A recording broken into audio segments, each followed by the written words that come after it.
हम लोग ध्यान करना चाहते हैं और कहीं से भी जहाँ भी ध्यान की विधि बता रही हो हम उसको सुनते हैं और करते हैं।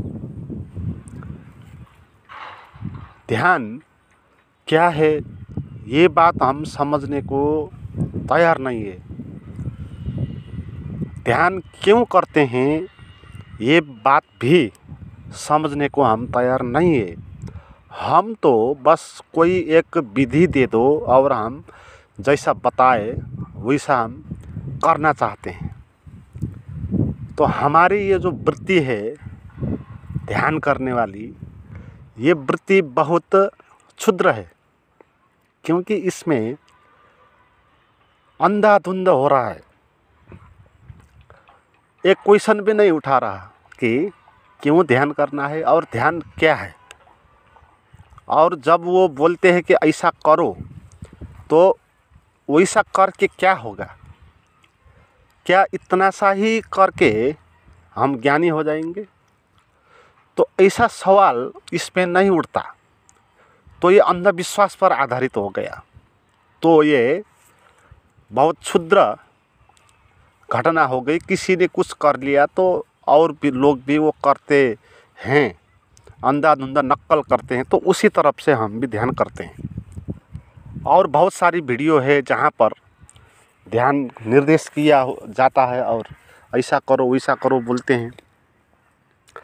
तो जो सच में ही ध्यान करना चाहते हैं उनको पूछना चाहिए कि ध्यान क्या है, क्योंकि ध्यान करने वाली बात कम है, समझने वाली बात ज़्यादा है।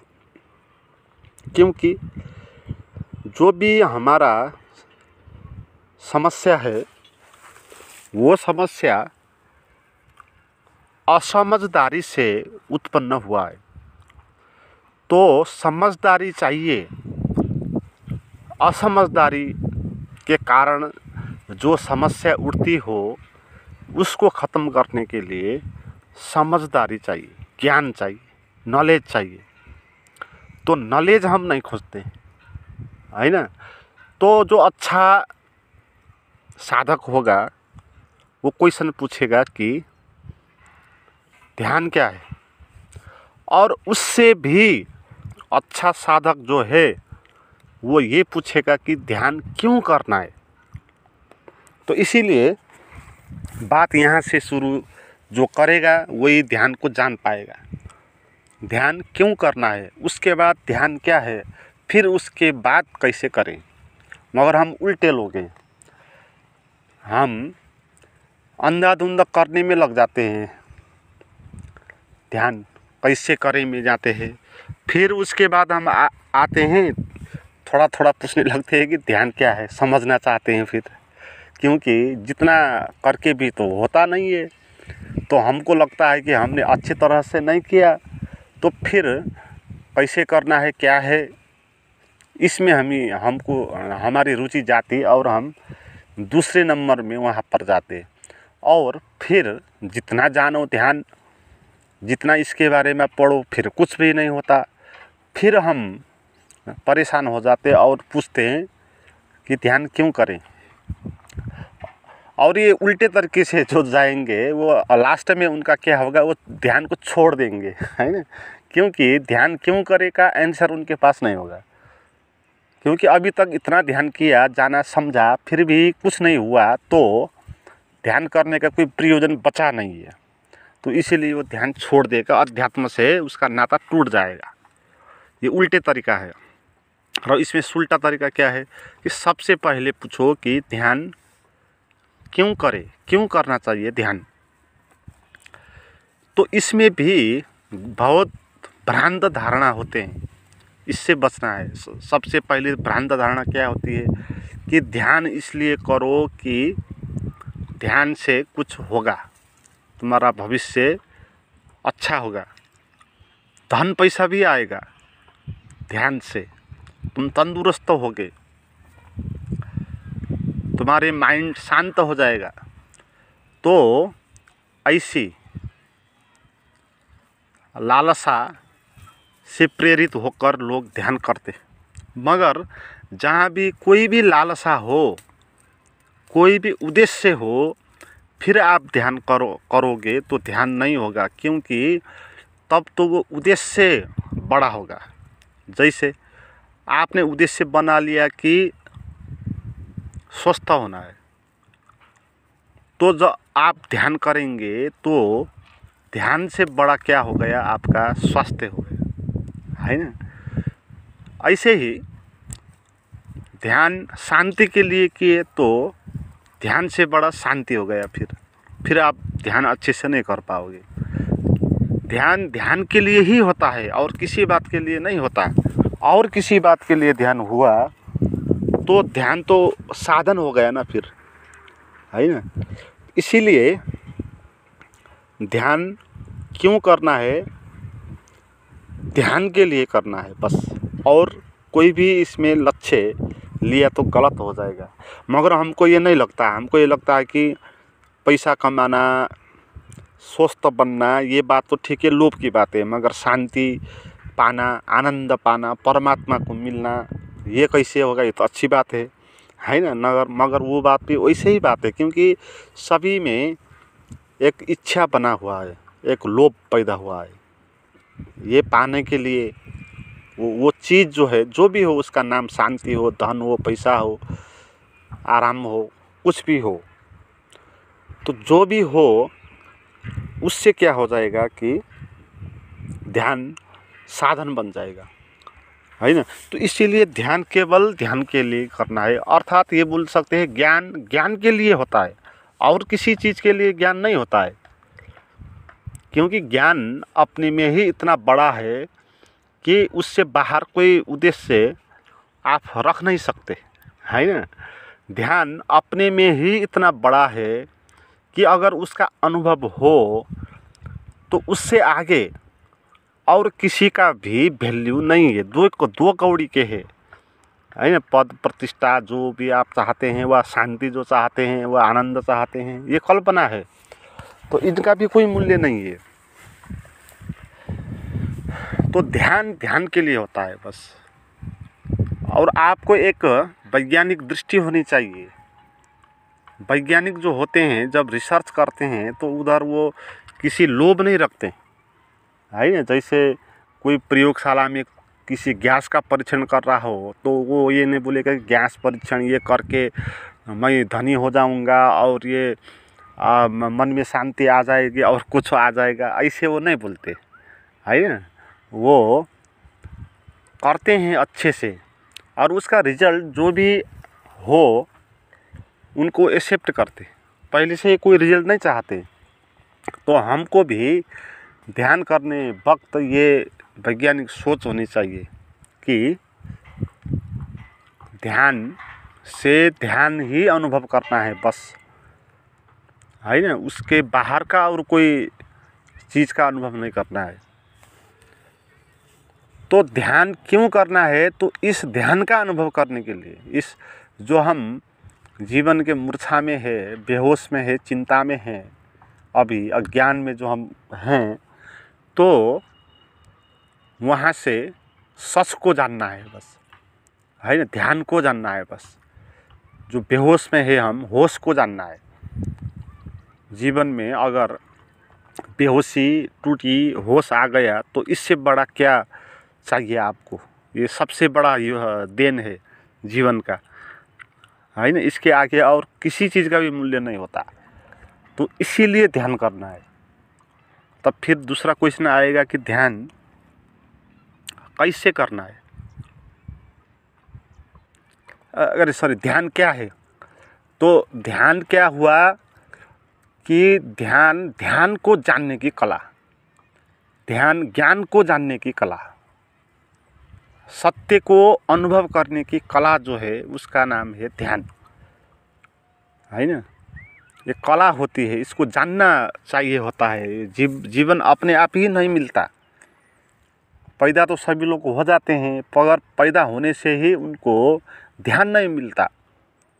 ध्यान को जानने के लिए उसने कला सीखनी होगी, कुछ निखरना होगा, कुछ प्रतिभा होनी होगी, है ना। तो सभी के लिए सभी किस्म का जीवन नहीं होता।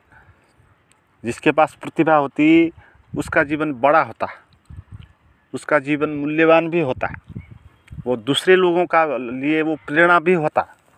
मगर बहुत सारे ऐसे लोग हैं जिनका जीवन का कोई वैल्यू नहीं होता, वो अनुकरणीय भी नहीं होते, उनको कोई आदर्श भी नहीं बना सकता और उनसे समाज में कोई लाभ भी नहीं मिल रहा होता और वो अपने को भी लाभ नहीं दे रहा होता, परेशानी में जी रहा होता है और अपने घर के लोगों को भी परेशानी में डाल रहा होता है।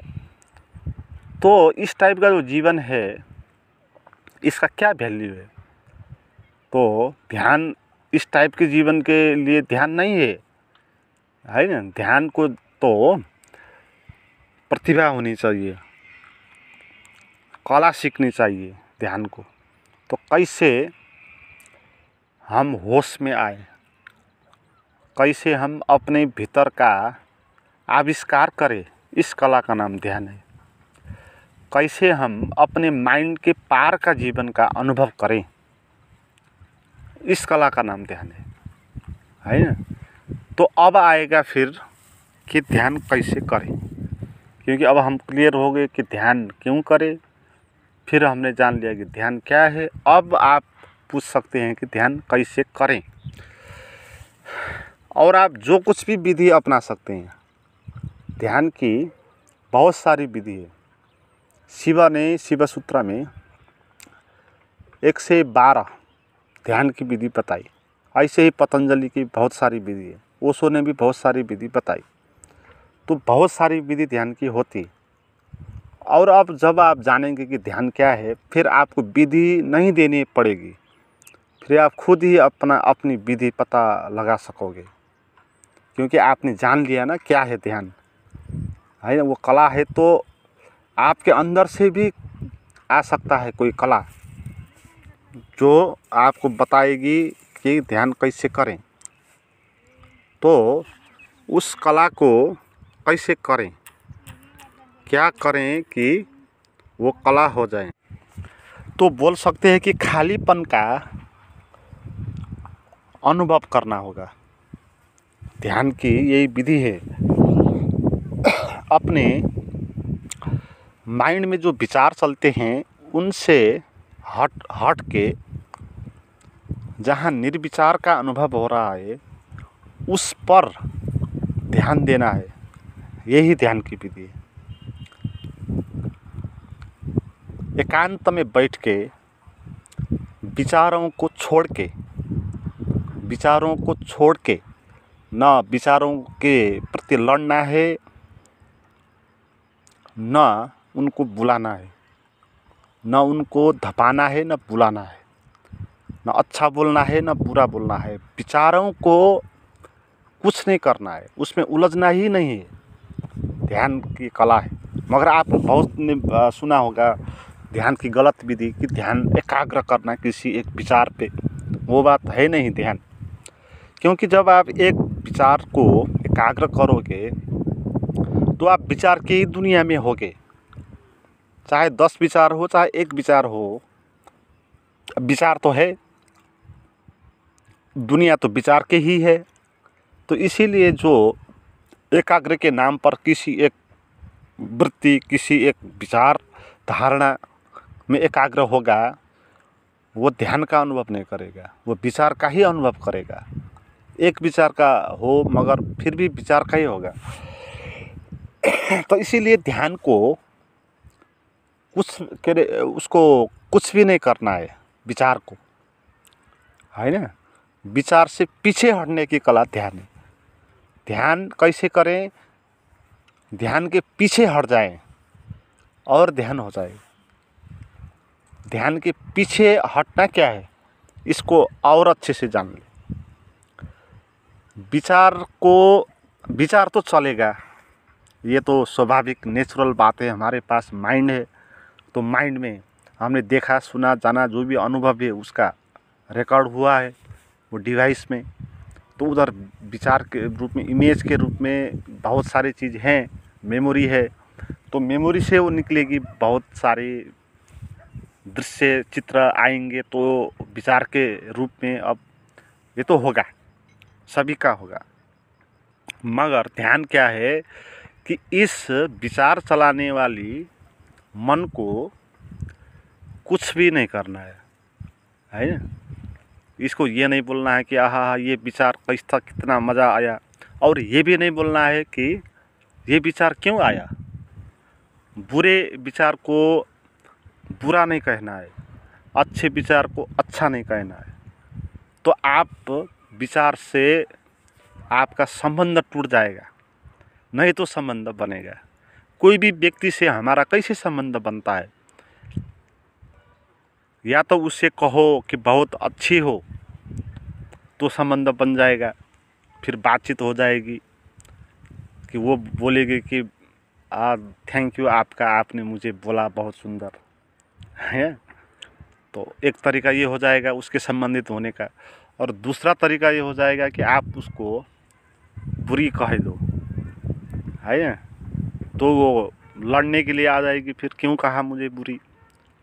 ये दो ही तरीके होते हैं विचार से संबंधित होने का, किसी भी चीज़ से संबंधित होने का दो ही तरीका होता है। इसी को अध्यात्म में राग और विराग बोला है। राग यानी अच्छा बोलना, विराग यानी बुरा बोलना है ना। लोभ मोह यही बात है। तो असंबंधित होना है तो उससे अच्छा भी मत बोलो, बुरा भी मत बोलो, तो आप असंबंधित हो जाओगे। और ध्यान में हमको माइंड के बाहर जाना है, माइंड के ऊपर उठना है। तो विचार को हमने छोड़ना होगा, असंबंधित होना होगा। तो कैसे छोड़ेंगे? उससे नाता तोड़कर है ना, उसे व्यवस्था करके है ना। जैसे आप उधर जा रहे हैं तो आपने न अच्छा बोला न बुरा बोला, व्यवस्था करके चले गए, तो वो फिर आपके पास नहीं आएगी बोलने के लिए है ना। तो ऐसे ही माइंड को व्यवस्था करना है। जो कुछ भी चलो विचार तो चलो, नहीं चल रहा है तो नहीं चलो है ना, मेरा कोई लेना देना नहीं है, ये बोलना है। और जब इतने बोल के शांत हो के बैठेंगे तो आपका ध्यान का अनुभव होना शुरू हो जाएगा। आप उस दुनिया में चलने शुरू हो जाएंगे जहाँ विचार की दुनिया नहीं है, शांति की दुनिया है, आनंद की दुनिया है। उस शांति और आनंद की दुनिया का थोड़ा अनुभव एक बार हो जाए तो इतना सरल हो जाएगा फिर कि आप यूं ही आप अपने माइंड से नाता तोड़ पाएंगे। अभी तो आप माइंड से नाता तोड़ने के लिए बहुत दिक्कत होगी, क्योंकि आपने माइंड के ऊपर का कोई अनुभव नहीं किया। तो इसीलिए आपके जीवन में माइंड से अलावा और कोई चीज़ का वैल्यू है नहीं, आपको पता नहीं है। मगर एक बार भी माइंड के पार का अनुभव हो गया तो आप जान पाएंगे कि माइंड तो एक सामान्य बात है, सामान्य यंत्र है। उससे बहुत बड़ा, उससे बहुत अनुभव करने वाला जो है वो अनुभव आपने किया, तो उस अनुभव के आधार पर माइंड क्षुद्र हो जाएगा और आपको माइंड से नाता तोड़ने का अच्छा रास्ता बन जाएगा। जैसे आपने किसी लड़की को देखा और उसे अच्छी बुरी बोले, तो आपने उससे भी और अच्छी लड़की को देखा तो आप पहले वाली लड़की से संबंध आपका टूट जाएगा, क्योंकि आपने उससे भी सुंदर लड़की देखी। मगर जब नहीं देखी थी तब वो भी सुंदर लगती थी और उसका वैल्यू ज़्यादा था। मगर अब उससे सुंदर लड़की जब देखी तो पहले वाली का वैल्यू उतना नहीं रहा, तो उससे नाता तोड़ने के लिए आपको परेशानी नहीं होगी। तो ऐसे ही माइंड के पार का अनुभव एक बार जब हुआ तो होगा तो आप उससे नाता तोड़ने के लिए सक्षम हो जाएंगे।